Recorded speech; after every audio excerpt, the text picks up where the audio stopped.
வருகிற 7ஆம் தேதி நமது அண்ணன், அதாவது விஜய் அண்ணா பதவியேற்க போகிறாரு முதலமைச்சராக. அதில் இன்னொரு விஷயமும் நடக்க போகுது. என்ன அப்படின்னா, இந்த திமுக எப்போவுமே தன்னுடைய ஆட்சி கையில் இருக்கும்போது அந்த அதிகாரத்தை வச்சு ஒன்றுமே பண்ண மாட்டாங்க. ஆட்சி பறி போனதுக்கு அப்புறம் தான் மக்கள் பிரச்சனை அவங்க கண்ணுக்கு தெரியுங்க. ஆமாம், வருகிற அதே 7ஆம் தேதி விடுதலை சிறுத்தைகள் திருமாவளவனை வச்சு போராட்டம் பண்ணுறாங்களாமா மக்களுக்காக.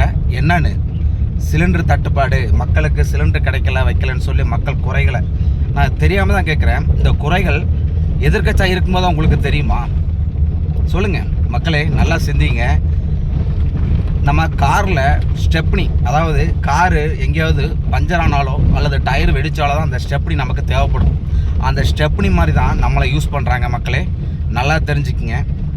எப்போவுமே மக்களோட குறைகள் அவங்க கையில் இருந்துக்கிட்டே இருக்கும். ஸ்டெப்னி மாதிரி அதை எதிர்க்கட்சியாக இருக்கும்போது மட்டும்தான் யூஸ் பண்ணுவாங்க. அதாவது அவங்களுக்கு தேவைப்பட்டால் மட்டும். அது நமக்கு எந்த யூஸும் இல்லை, எந்த பலனும் இல்லை. ஆகையால் தயவு செஞ்சு மக்களே, நீங்கள் இந்த வண்டி ஓடுறதுக்கு 4 டயர் முக்கியமான டயராக இருக்கும் ஒரிஜினலாக. அந்த மாதிரி உங்கள் லைஃப்பில் நீங்கள் ஒரிஜினலாக இருக்க போகிறீங்களா, அல்லது காரில் இருக்க ஸ்டெப்னி மாதிரி இருக்க போகிறீங்களா? உங்கள் லைஃப்பை நீங்களே தீர்மானிங்க.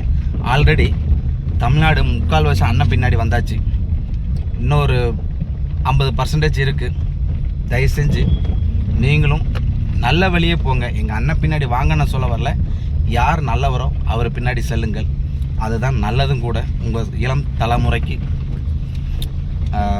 தயவு செஞ்சு இந்த பொய்யான விளம்பரங்களை கண்டு ஏமாறாதீங்க. கோயில் முன்னாடி இருந்து சொல்கிறேன். நல்லதே நடக்கட்டும்.